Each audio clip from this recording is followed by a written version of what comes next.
ABC Listen. Podcasts, radio, news, music and more. Kathleen Folbigg always dreamed of being a mum. She had her first baby, Caleb, when she was just 20. 3 more children followed: Patrick, Sarah and Laura. But each baby died in their beds at home and was found by Kathleen. In 2003, Kathleen Folbigg was convicted of killing her 4 children.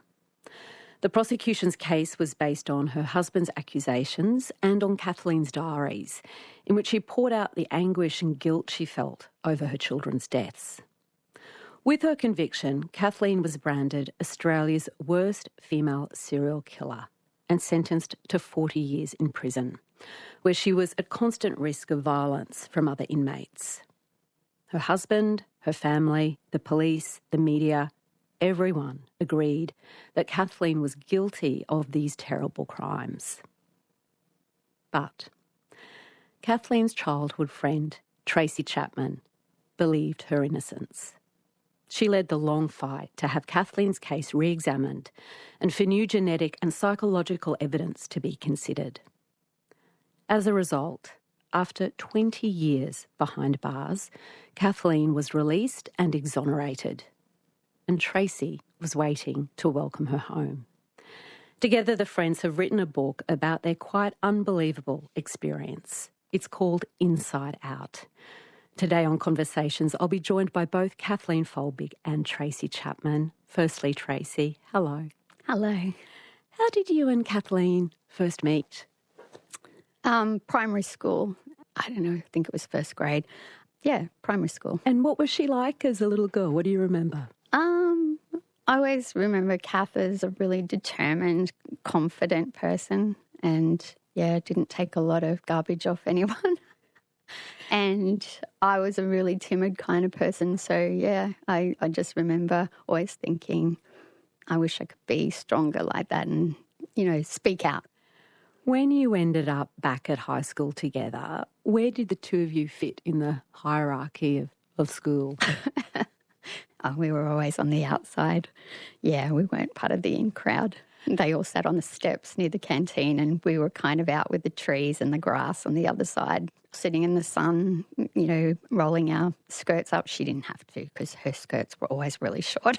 But sunbaking, catching the rays between lessons, talking about and plotting how we were going to get to parties as we got older and what we would tell our parents, just the usual things. Talk about teachers, blah, blah, blah. And this was in Newcastle where you guys were? We went to Katara High School. Did you stay in touch after you left school? Yes, for a time. We all sort of still socialised, and then there was a moment when I distinctly remember when, Kath had, she was with Craig, and there was just this moment. I just remember a nightclub that I really disliked being at, and I just remember I went left and they went right to another club. And to be honest, everything else is a bit of a blur after that because I remember just sort of moving away and Kath was really happy. And that's what you want for your friends, isn't it? I just knew that I didn't really like the person she was with, but I kind of got on with my life. What was your reaction then when you first heard, years later, that your childhood friend had been arrested and charged with killing her children? I was quite shocked, genuinely shocked and quite horrified because you're sort of hearing some of the snippets of information about what they were looking at and why. And it's a weird feeling because when they start talking about diaries and that, I just remember talking to a couple of my other friends because there was a few of us that were quite surprised about this, that the diaries were being weaponised. And I just thought, but she'd always done that. We were quite confused. And when you read about the way that Kath's character was being portrayed in the trial, how did that square with the person you remembered, the way she was being described? None of it made sense to me. I think what I was really upset about when I think about it was that people were, I don't know whether they were misconstruing it or just not listening, but people sort of had a feeling that these children had died in quick succession. That wasn't the case at all. It was over 10 years. And it seemed that the media, even though she hadn't been convicted at this stage, there was a lot of stories around implying guilt. Kath had been raised in a foster family, and it was a Salvation Army volunteer, Joyce Harmer, who accompanied her during the trial. You hadn't been in direct touch for many years. Why did you decide to write to Kath in the first place? I decided to write because I felt, when I was reading the papers, it was pretty evident that Kath had been isolated by, even from her what we called her mother and her foster mother. Yeah. But we always called her mum and her dad. And it was bizarre to me that her sister, we called her sister Lee, had turned on her and even Craig. So I thought she must be really alone. And to have a complete stranger in Joyce taking her to and from the courthouse every day, I just thought she seemed alone. So, yeah, that was my why really, because I just thought, how would I feel if it was me going through this and then seeing all the media as well? I felt pain for her, genuine pain, You hadn't been in touch with her directly for years. Did you have any doubts about her innocence back then? Of course. I mean, when you're reading the papers and you trust the news, as I did, yeah, but it was more a discombobulated, concerned sort of inquiry, really, because it didn't match the person I knew. And so I'm hearing all of the evidence laid out in the court and none of it made sense. And I guess that's the thing for me. None of it made sense, and I wanted to ask her why. So when you started writing to her, did you ask why? Did you have questions about? Absolutely, I did. Yep. I absolutely asked her, how did this come about?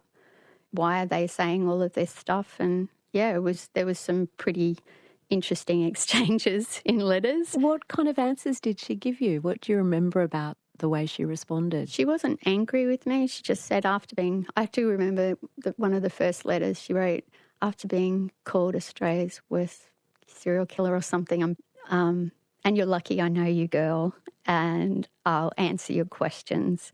So that was quintessentially Kath.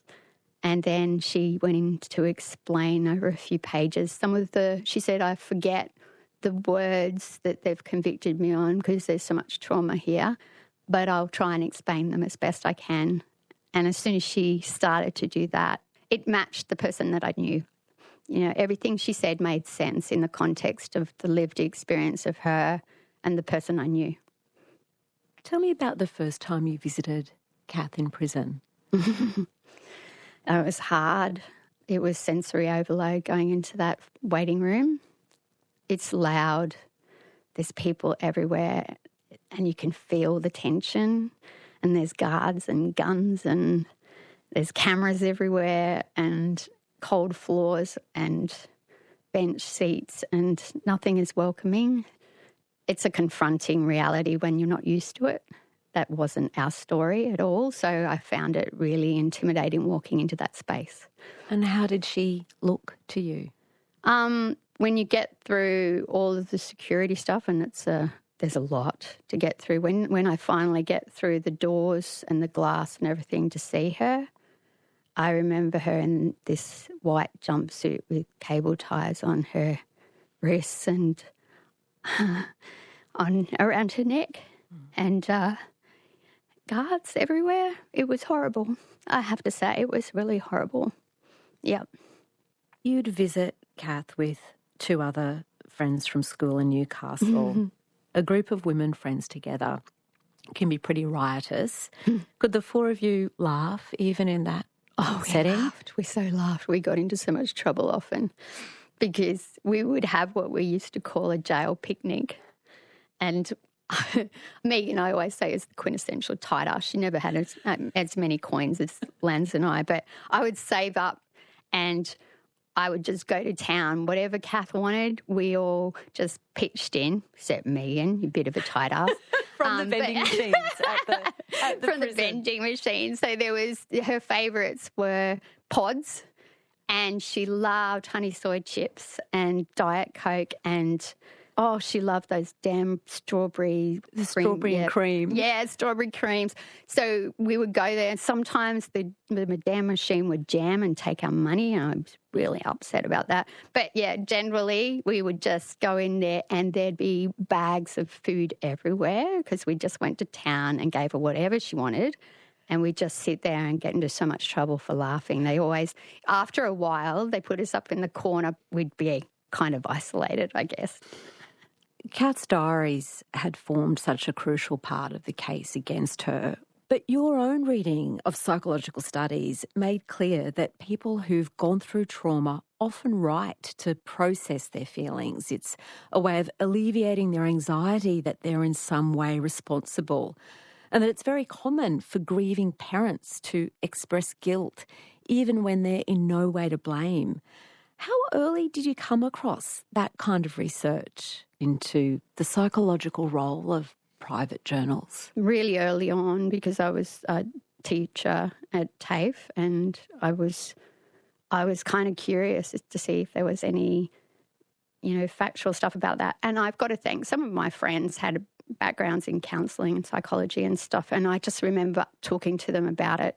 And when we started to get a profile, probably somewhere around the 60 Minutes in 2013, but so many people came to me and told me they write and they were really worried and should they, it broke my heart, some of the conversations of these women saying, if anyone actually read my journals, I would be in jail or they would be accusing me of something because I pour my heart and soul into these things. And yeah, that broke my heart because if you can't pour your anger out and be honest about that, not in the sense that, I want to kill those kids or whatever, but so many women actually said to me, I've written, I want to kill these kids because they're driving me crazy, and I do remember even when my young son was born and, afterwards with his challenges and stuff that I'd say things out aloud like that. But it's not the same thing as an admission of guilt. That's right. Yeah. And to take it as a literal thing was just so offensive and really, really harmful, actually.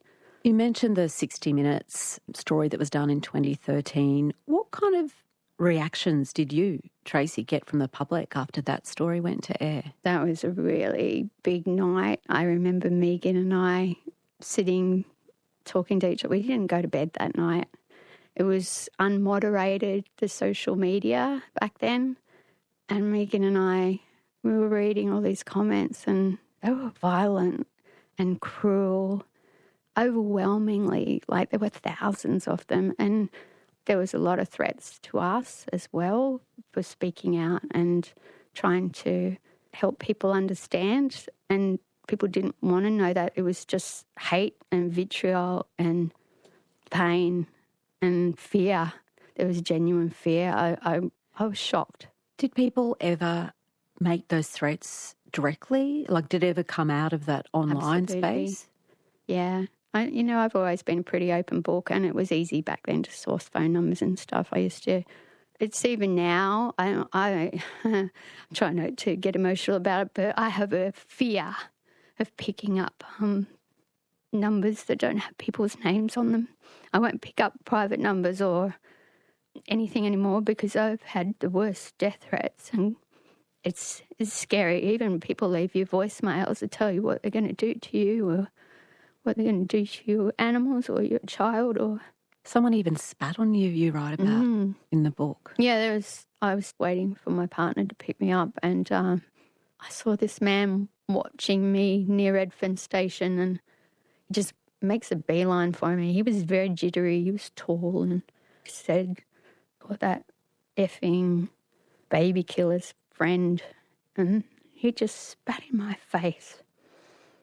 It wasn't very nice. But I just remember pushing myself up against the wall. I had a tissue and I wiped it all off and he walked away, thank God. And just my partner came not long after in the car and I just jumped in the car and I was shaking. It was a horrible moment. Did you ever think, Tracy, this is too much? It's too much for my life, my family. I can't have this role? I would be lying if I said no. There's been lots of painful conversations over the years and even arguments. I've nearly lost my partner so many times over this. Yeah, I guess, but I always thought if it was me, then I couldn't do that. Do you know what I mean? So who else if it's not you? In 2018, the ABC journalist Quentin McDermott produced an Australian story on Kath.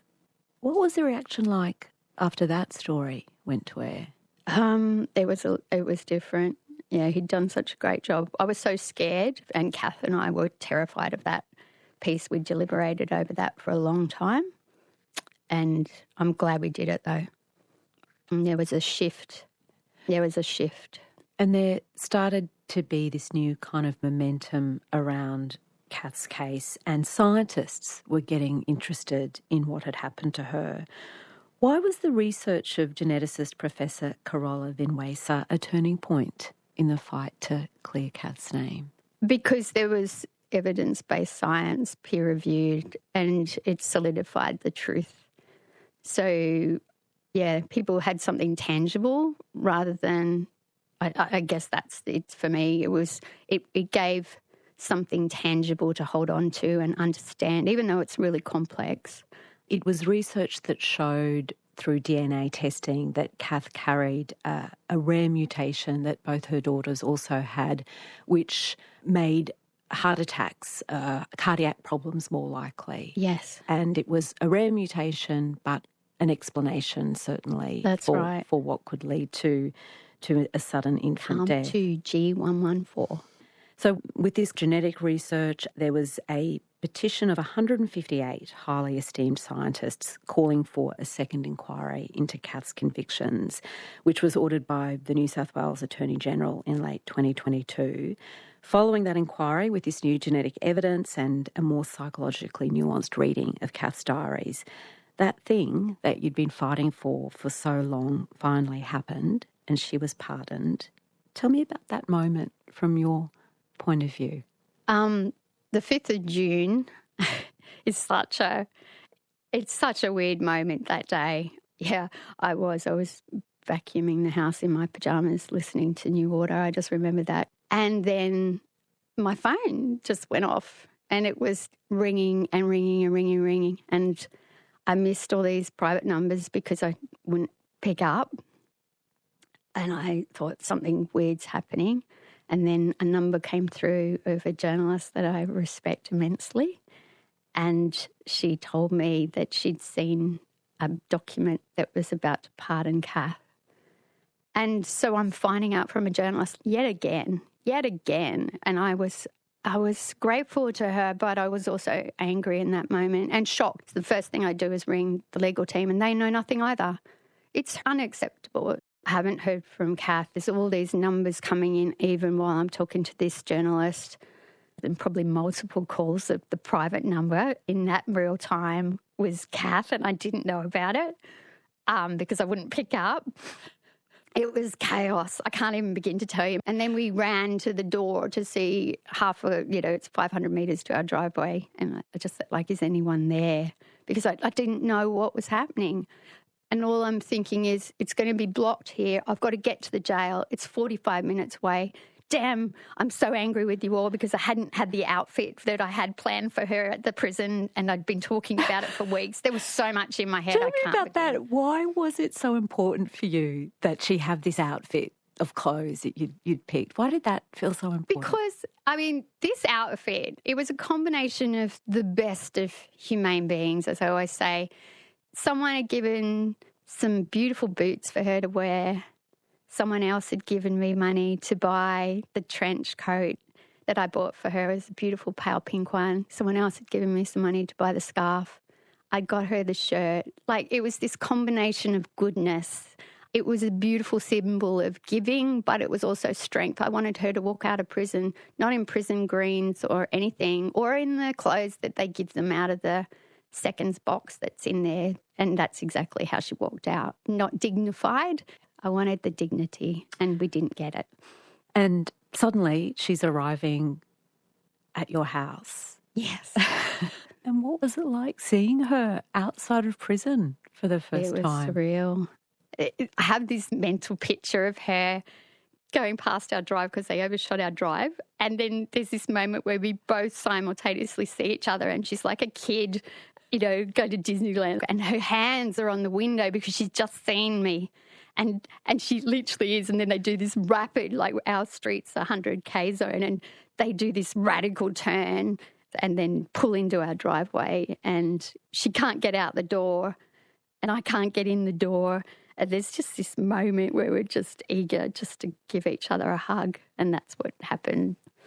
Where had you arranged for Kath to live? Years before, we'd set up a flat for her on our property. So there was all her bead. She used to do a lot of art to keep herself occupied in prison. So there was all her bead artwork that my partner had framed beautifully and put it up on the wall in there. So there was that. I don't like frou-frou, and I gave her a florally quilt on the bed. But I wanted her to have luxury. She had the most expensive mattress because for years she'd been saying how her back had hurt.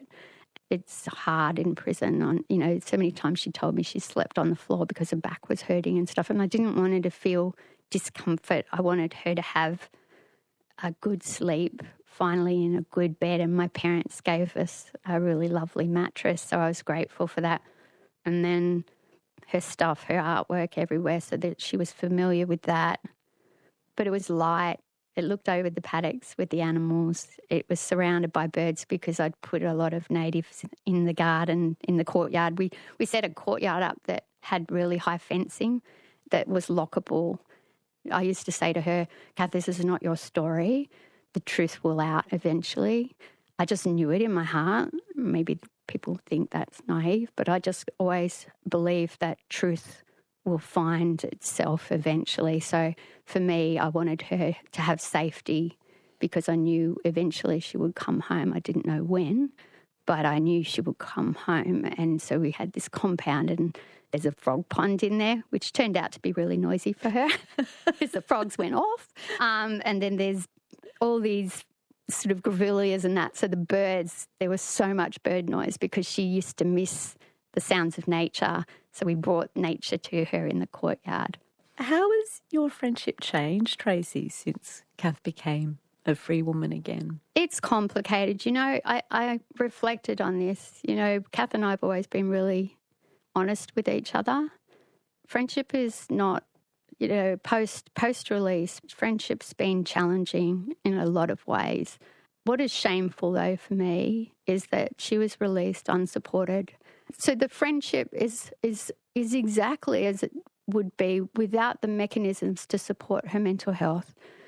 I cannot begin to explain to you those first few months of how intense and difficult it was trying to get her. It's as simple as things like passwords and getting used to. She had no ID. It turned out she gets 100 points of ID. That means absolutely nothing when you get out. So because she's been in prison for so long, and turns out that everything's archived at the bank accounts. So, but you need to have ID to get onto Centrelink, but you can't get the ID because it's archived. Nobody knows who you are. So we've had so many challenges in her lived stress and our combined lived experience that you're in a tinderbox, if you like, of emotion, but there is no mental health support. There is no housing support. There is nothing. We're left to our own devices, and it's not fair. We can do way better. Tracy, listening to you, it's so powerful to hear and realise this enormous gift that you gave, Kathleen, of your belief, of your friendship, of your energy, time, money, over all these years. What sort of toll did all those years of advocacy take on you? I've learnt really well to live in abject poverty. It's so funny. I've spent years, sometimes I've been really angry and it's been emotional, and I thank God that I've had a really good psychiatrist. But you can't do this alone. Our friends, we're all in this together. I always say we're a we, not a me. We have all lost quite a lot in terms of time. We lost the best years of our life advocating, but at the same time, we have gained precious gifts as well. It's taught me about myself, a level of resilience I didn't know I had. It's taught me the true value of friendship, and not just Kath. I've got friends that we grew up together and it's been forged in fire. And some of those friendships, post-Kath getting out, some of those friendships have broken in ways that I'm not sure will be repaired, because there's a lot of anger and pain and sadness. It's not okay how any of this unfolded. But friendship, yeah, it's so important that we just always go back to the basics of what friendship is. And, you know, and I'm not sure some of these friendships are going to repair themselves. They probably won't. But they were of the moment in time that they were there, and they were incredibly important. And I love them so much for the things that they did. Tracy, thank you so much for sharing some of your story on Conversations. Thank you. Thank you so much. Tracy Chapman, a childhood friend of Kathleen Folbigg and really the woman who led the advocacy campaign to get Kathleen released from prison. After the news headlines, you'll hear from Kathleen Folbigg herself, talking about the 2 decades she spent in prison and finally being released and exonerated. This is Conversations with Sarah Kanowski. Hear more conversations anytime on the ABC Listen app. Kathleen Folbigg had a very traumatic early life. Her mum was murdered by her father when she was a toddler, and Kathleen was raised by a foster family in Newcastle. When she was 18, she met Craig Folbigg at a nightclub. The two got married, and their first baby, Caleb, was born when Kath was 20. But after the death of their 4th child, Laura, Craig went to the police, convinced that his wife must be responsible. In 2003, Kathleen Folbigg was convicted of killing her 4 children and spent 2 decades in prison until a second inquiry, informed by new genetic research, led to her pardon and release, followed by a full exoneration. Kathleen's book, co-written with her best friend and fiercest advocate, Tracy Chapman, is called Inside Out. Kathleen, welcome to Conversations. Thank you. Tell me about the day in June 2023 when you were called to the prison governor's office in Clarence Correctional Centre. What did you think was happening? Well, I was actually working as a cleaner come whatever. So, yeah, when the governor's personal assistant, PA, came down the stairs and said, "Oh, Kath, can you come upstairs? We need to speak to you." When you're in a prison, when anyone says that to you, you think you're in trouble for something. So I'm rattling in my brain going, oh, my God, what did I do that I need to be chastised about? Because you don't see the governor usually unless you are. So up the stairs I went, and I go into the governor's office, and he says, "Sit down."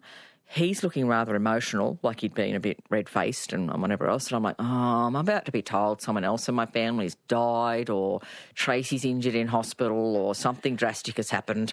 So I sit down expecting the worst, and then he literally just looks me in the eye and says, "Do you know that you've been pardoned?" And to say I was shocked and stunned was, you know, a bit of an understatement. What did you say?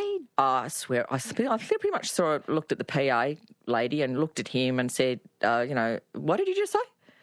And she said, "Did you hear him properly?" And I said, "I don't think I did. Can you get him to repeat that so that I make sure I heard it?" So he's repeated it and spun his screen round to see the executive order giving it.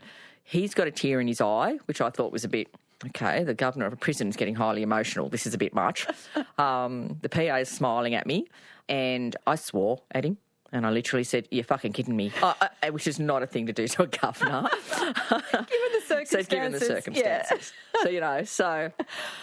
That was how that went. And then were you waiting for that, or did that come completely out of the blue? You'd been part of this second inquiry. After we had the inquiry and His Honourable Judge Bathurst put down his findings, we knew that there'd be one coming sooner or later, but we were just waiting for the Attorney-General to actually say so. And weeks and weeks and weeks went by, and we're all getting a little testy, waiting. And I was just trying to keep my days as normal as possible, which is fairly routine. It was get up, go to work, come home, work out like a demon, go into the cell for the afternoon, not be seen, and start the day again. So I kept doing that, thinking someone's going to get a phone call sooner or later, but I was always the last to know everything, read it in a paper that something's gone on rather than me being told anything. How long after that conversation did you actually leave the jail? 56 minutes exactly. It was the fastest release ever. To protect the jail, because the jail isn't going to want media crawling all over it, it was to get me out of the jail as fast as possible. So what happened after those 56 minutes? Where were you? It was literally, come on, Kathy, you've got to go. We've got to try and organise a van. A couple of officers that I knew were chosen to drive the van. I'm like, right. I'm pretty much being ushered and pushed. I'm saying, right, you've got to go to reception. You've got to choose some clothes. I ended up in borrowed jeans and a shirt, and so confused that I didn't even really have to, but I took off my joggers to put on borrowed shoes, and I had my joggers in my hand when I got out of the van. I still look at those pictures going, I don't even know why I changed shoes. What do you remember about that van ride out? The van ride was the most fantastic thing ever, because it was leaving a jail and I knew I never had to go back. Watching trees and cows and people go by and thinking to myself, oh, I get to actually do and be a part of that world soon. So, yeah, and the humorous moments with the officers, like they were actually chatting, so I think because they were pleased to be getting someone out of prison, not taking them into a prison. So it was a different day for them. What do you remember about arriving at Tracy's place? All I remember is the van, because they weren't too sure of the address, so we shot past the driveway. And I didn't even know the address either because I'd never been there. And when we shot past the driveway and we come back in, I was literally like a kid with my hands up like this on the window, pretty much saying, oh, we're here. Oh, I need to get out now. I was so in a hurry to get out. I think I fumbled with the door. It got stuck. The officers had to come around and undo it. And it was all just, I think I literally fell out of the van pretty much and into Tracy's arms. So, yeah, it was a wonderful moment. Did it feel unreal, Kath? I often describe it as surreal. At times I felt like I may as well just have been astral projecting, floating above myself, just watching it all happen. So, yeah. And then how many people turned up to celebrate with you? It was, for the first 2 hours or so, it was just Tracy and me and her partner and the son, Presley, to try to get to know each other. I'd never met Presley or Philip at all. I only ever heard of them via videos, letters, all that sort of stuff. So to be wandering around her house and trying to get my bearings and, crazy dogs licking me and carrying on, I said it was just, and then realising she has a menagerie of animals that were just, could have been giant petting zoo ever. Both of us had to try to deep breathe and Tracy had to accept that her house was about to be invaded with everybody coming left, right and centre. Yeah. All those years earlier, back in 2001, when you were arrested and put on trial and then convicted and sentenced to 40 years in jail, who was by your side then? Nobody, basically. I had an amazing couple, a Salvation Army couple, Joyce and Hilton Harmer, but without them, I probably wouldn't have survived those first, going through the trial and all that. So back at that point when this version of the nightmare began, your husband had given evidence against you, your foster sister as well. Did it feel like no one believed you? Yes, it did. Yeah, I felt like I was pretty much just having to do it myself. And it was isolating. Psychologists would probably snap me for saying this, but if I didn't have a unique detachment ability that I'd learnt from about the age of 3 through traumatic things that had happened in the past, where I can detach and almost be as if I'm on the outside looking in, I probably wouldn't have survived or coped with any of it. Right, so that early mechanism from when you were put into foster care, that kind of stood you in good stead, in a way? That stood me in good stead because it was, it detaches from, you detach from your emotions about whatever's going on. You can come across as not feeling and not, whatever, but it's just, Tracy's labelled it as my superpower, where if things are hard, I can detach. Sometimes people describe it as having like an ostrich, your head in the sand and you're not paying any attention, but you're paying attention, you just don't react to what it is. And to me, it was my saving grace, so. When you began your jail sentence, Kath, was that the attitude you had with you, or did you have like a idea of how you're going to approach being in prison? If you've never been in prison before, there's no equating it to anything. It's a total upside down, tipping up inside out of your life. So it's not a world that anyone should ever want to go into. that 20 years in there, I learnt so much that I did not need to know because it affects your whole outlook on life. Yeah. Were you around other inmates at the start? Not to begin with, no. I was only in like a isolated solitary confinement type situation for probably 2 years. And was that for your own safety? My safety, yes, because they didn't know what to do with me. They'd never had anyone with as many child-related charges in the prison, and they knew that if other inmates, especially main population inmates who would have probably killed me if they'd had the chance. I said, so for my safety, it was, and also their safety. Why would you want correctional officers having to get in and break up fights and stuff? It's dangerous for them too. Were there times when you had to defend yourself against physical violence? A couple of times. Because even though I had an ability to talk my way out of most things, common sense sometimes isn't understood very well, and it's not greeted like you would think it would be. When someone's highly emotional and they just want to vent and they're an angry person, you've got no chance. Common sense doesn't work. So there were probably a couple of times where I did have to defend myself, yeah. And more broadly, did you have to take on a certain kind of persona as someone not to be messed with? Yes. For me, it was... I already had a very solid fortitude and stoicism about me, and I still have it today. Tracy says I have a look that would melt a lemon if you really want to get on the wrong side of me. She said, so that, and that look got used quite a few times inside over 20 years, and it seemed to work. So people steered clear because of being unsure as to how I would react, and that's how I kept it. The few times that I did react, if I got verbal, I can be extremely loud. So I learnt to project the voice and just sort of be quite stern and challenging. If people wanted to challenge me, I'd challenge back. I said, 9 times out of 10, the person would go, we don't know about this one. We'll just, we'll back off. So. As you said, Kathleen, at the time of your arrest and the trial, really no one from your former life was there by your side. So what did you think about that first letter you got from Tracy? That was, it was just incredible. I always knew about what she was doing and where she was basically in her life, even though we hadn't sort of spoken for well over a decade or so, because I was in contact with her mum and dad, and so I sort of knew. But to get the letter from her where she's sort of saying, hi, I'm writing to you because, sort of thing, it took me probably a good hour or two to form a response because I was very mindful of I didn't want to upset her with what was going on inside, and she didn't want to upset me with what she was hearing outside. So the first few letters were tentative because we were, reintroducing to each other. I'm hearing about her life. I didn't bother to tell her about mine, But the more letters we wrote, the more comfortable we got with each other. But for me, it was the very first visit. That was, when I physically saw her the very first time that had the most impact. In what way? What do you remember? I just remember her walking, because the other two friends that I had that visited with her at the time, we all went to school together. So to see the three of them all march in the door after what they would have gone through just getting in the front door, and coming into a prison is not something people would say, I want to come and visit you. And I would be like, yes, prison's not a place to come and visit someone. It's not a joyful thing. The atmosphere is not conducive of a happy time. It's, but to see the three of them all walk in. But it was Tracy's face. Tracy was the one that I wanted to see. And, of course, when Tracy smiles, your whole world goes with you, sort of thing. So it was heart-melting to that first time. There were tears and there was hugging, and it's very hard to hug in a prison. You're only allowed to hug for seconds. It must have been so great to see, particularly old friends, where you could drop the persona you had to have to get by in prison. But what was it like after they left?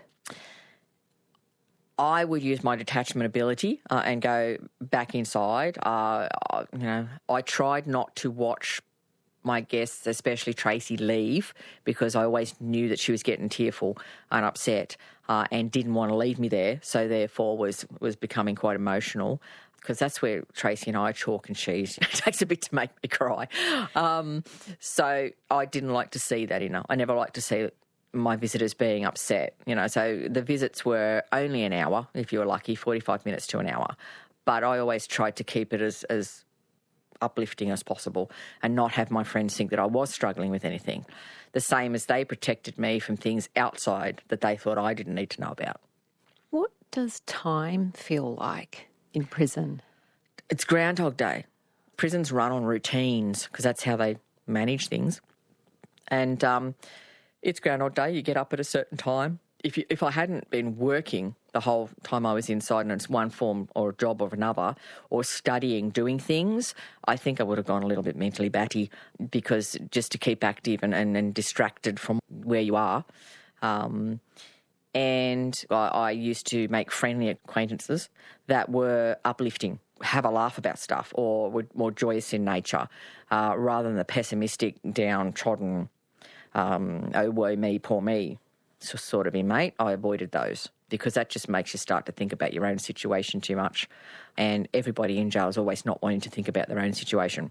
How noisy is it in jail? It's worse than a hospital. If you can equate it to worse than a hospital. It's constantly noisy. When you're in a solitary confinement situation, they're checking and putting torches in your face just about every 15 half hour because they're worried about what you're doing in there. It's policy and procedure and you have to expect that. So, yeah, I learnt to sleep with things over the top of my eyes and, things shoved in ears so I couldn't hear stuff. But it's constant noise. And you have, some women don't sleep. I said, so they're constantly talking or, having issues sleeping. And when I was the first time I was arrested, I was held in a mental health ward, which was probably the more frightening time I've spent in there, because that is with mentally unstable women who could, at the drop of a hat, become violent or be aggressive or whatever. If some beautiful officer hadn't given me some earplugs at one point to stop me from hearing all of the screaming and the yelling late at night, I don't think I would have coped very well. As the years rolled by, Kathleen, did you let yourself imagine freedom? Did you let yourself think what it might be like? No, I don't think I actually grasped the whole concept and the idea of accepting any freedom until the second inquiry was up and coming. I didn't allow myself to dream too far ahead. Did you think about the future at all? No. Other than day by day, no. Except for the fact that parole was in 2028, and as far as I was concerned, I was getting out. So I had to do whatever I had to do to tick all those boxes so that I could get out in 2028. With the advocacy of Tracy and other friends and supporters, legal and scientific momentum was building around your case. When Professor Carola Vinuesa found that you carried this potentially deadly cardiac mutation and that your two daughters also carried it, that was an exciting moment for your team. Was it also meaningful for you to at last get a medical explanation for what had happened? Absolutely. Yeah, absolutely.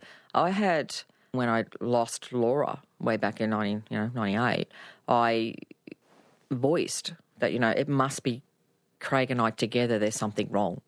So there's always been some sort of genetic thing that must have happened. But of course, way back then, science hadn't caught up to be able to prove any of that. So once, Carola did manage to find something and say, listen, you've got this, it looks like you've passed it on to your daughters. There's a good chance that the boys have also got something, but without testing Craig, we can't definitively find out. It was a great relief off my shoulders. Double-edged, though, because I'm in prison accused of murdering my children and killing my children. I didn't physically do it, but carried something that did. So it was a double-edged sort of situation. It's something you had no responsibility, awareness That's of. right. Yeah, that's right. So it did, ease my shoulders and have me going, I knew it, that there was something.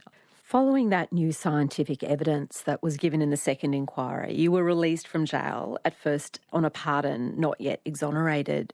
What was that in-between state like, where you were free but still had this conviction of these terrible crimes? I felt like I fully couldn't accept the freedom. Pardons are, okay, yeah, we're going to let you out. But I always had in the back of my mind, I might be out here walking in society, but society's still going to look at me like I'm a serial child killer because that's what's on my files, records and whatever else.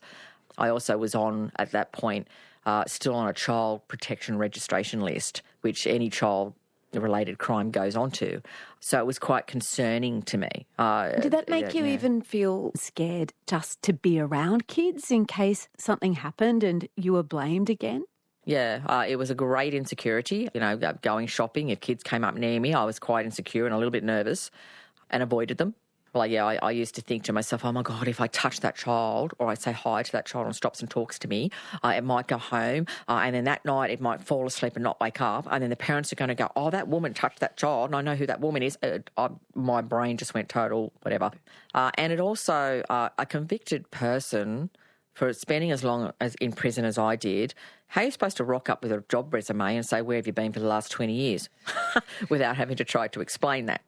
Then the formal report of the inquiry was released, followed by your full exoneration in December of 2023.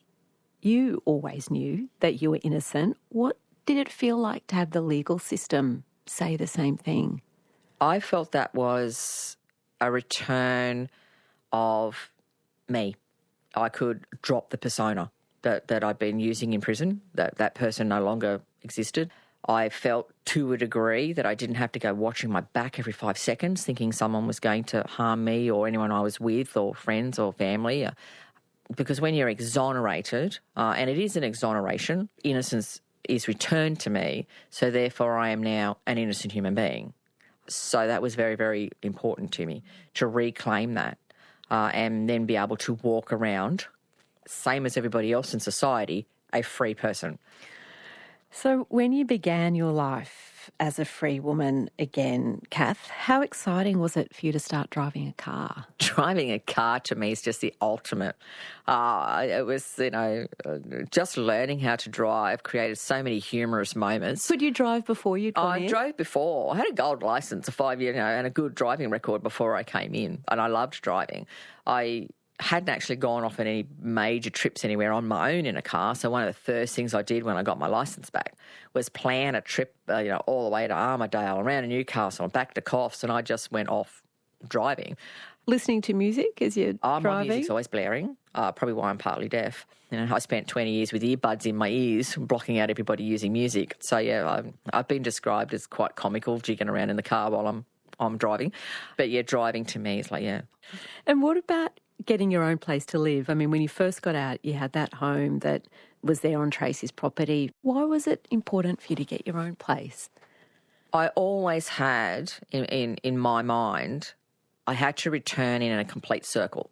As far as I was concerned, I had a home like everybody else. I was paying a mortgage like everyone else. Okay, I had a disastrous marriage that went byways, but, a lot of people do.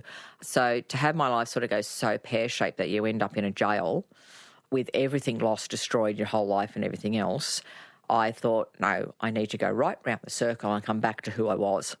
So I haven't got to the point where I'm owning a home or anything, but I've got to the point where I'm living in a place of my own.